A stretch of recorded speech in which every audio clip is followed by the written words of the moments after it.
Scales of Youth: The Journey of Justice Through Pain, Power, and Redemption in a Broken System That Fails to Protect the Innocent and Reform the Guilty. In the heart of South Korea's judicial system, where politics, public sentiment, and law intertwine, the juvenile court in Yeonhwa became the setting for a series of trials that tested the boundaries of justice. When Judge Shim Un-seok was appointed to the juvenile division, the atmosphere shifted. Known for her strict sentencing and unflinching demeanor, her arrival was not welcomed by all. Yet her presence was unmistakable. A woman cloaked in sternness, with eyes sharpened by loss and experience. The juvenile court was often seen as a place of leniency, where the young were given chances to reform. But Yoon-seok saw it differently. To her, age was no excuse for brutality, and she arrived burdened with the memory of a personal tragedy long buried. She did not come to save. She came to hold him accountable. Her first case as a juvenile judge set the tone for what was to come. A young boy, barely 13, stood accused of killing a child, an act as gruesome as it was incomprehensible. The courtroom was engulfed in sorrow, the air heavy with grief. The victim's mother bore her pain like armor, while the accused showed no remorse, only apathy.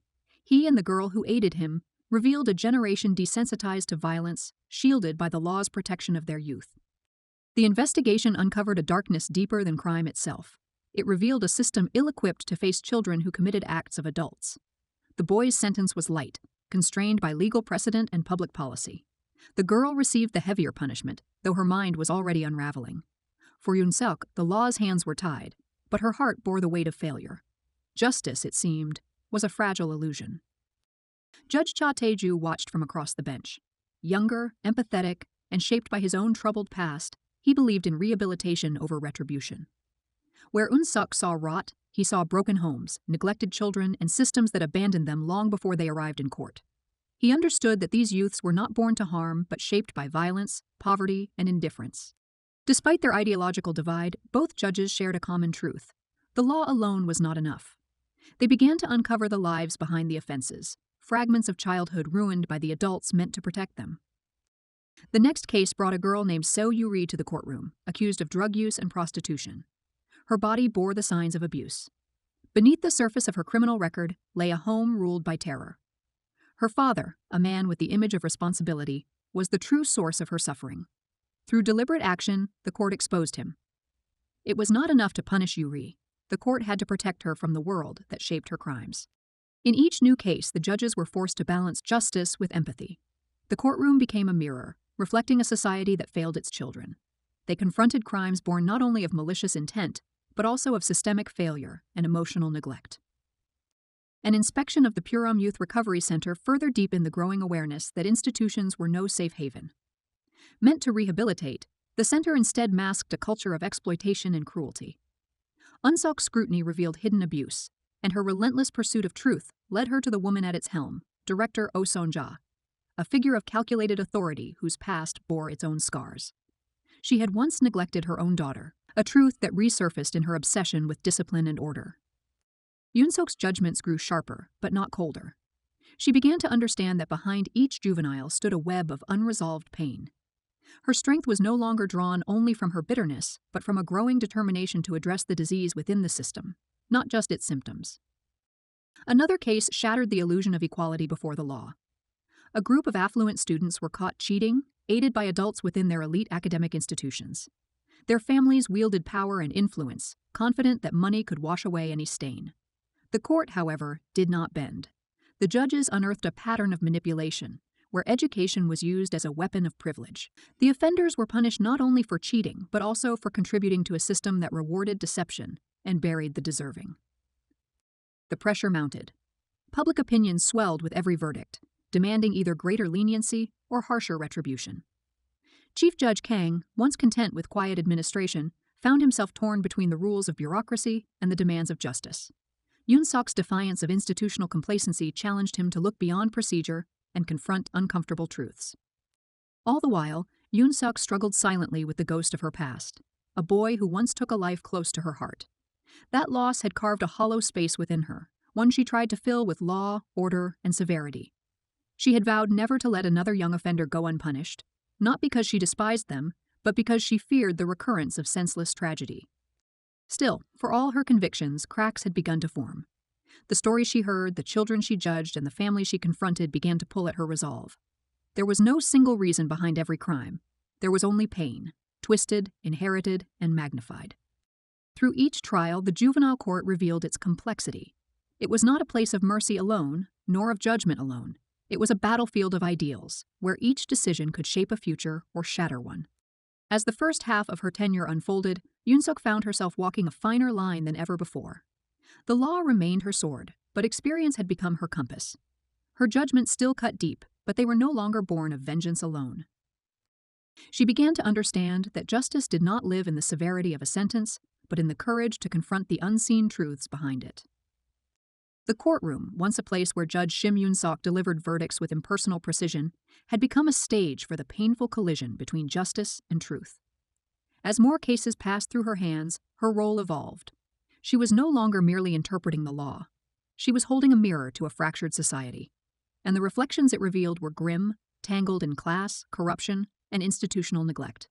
The cases grew more complex. One involved a girl caught in a theft ring orchestrated by a group of well-off students who coerced poorer classmates to commit crimes. The victim and the perpetrator were indistinguishable at times, both used as pawns by larger forces. Yoon-suk, once inclined to see in binaries criminals and victims, good and evil, was forced to reckon with the ambiguous shades between. In this case, punishment came, but so did protection. The courtroom became a place of confrontation, not just for the children, but for the systems that failed them. Alongside her, Judge Cha Tae-ju continued to guide her through compassion. He brought empathy into the courtroom, meeting rage with understanding and violence with inquiry. His presence, once grating to Eun-suk, became a counterbalance to her fire. He reminded her that justice must not only be corrected, it must also mend. Together, without ever agreeing on everything, they created a rhythm, one of balance, tension, and mutual growth. But peace was short-lived. A new case would shake the very foundation of the juvenile court. A teenage girl had been assaulted in an abandoned building, left broken by a group of boys. The crime was horrific. The evidence was damning. The scars it left behind, visible and invisible, were irreparable. The case became a storm of media attention and political pressure, dragging the judiciary into the eye of public scrutiny. The boys involved came from different backgrounds. Some were poor, others privileged. Among them was the son of a powerful businessman, his record mysteriously clean despite prior accusations. It became clear that influence had bought silence before. Now, with the world watching, such power would again try to bend the law. The presiding judge, Na Gun-hye, was a woman of stature, cautious and politically aware. She urged restraint, conscious of the institution's reputation. But Yoon-suk, ignited by memories of her own past, was unwilling to compromise. The case stirred within her the memory of the child she had once lost, the reason she had become a judge in the first place. She had buried that pain beneath layers of protocol and stern rulings, but this case peeled them away. Each detail, each cry, each medical report, and each discarded excuse pierced through her defenses. And the boy who seemed most unrepentant reminded her of the face she could never forget.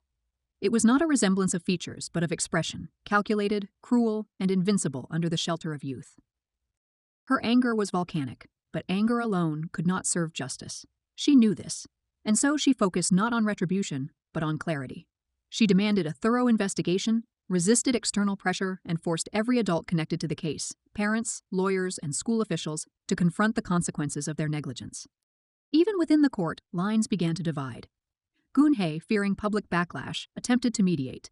Tae-ju, as always, advocated for understanding, but not at the cost of truth.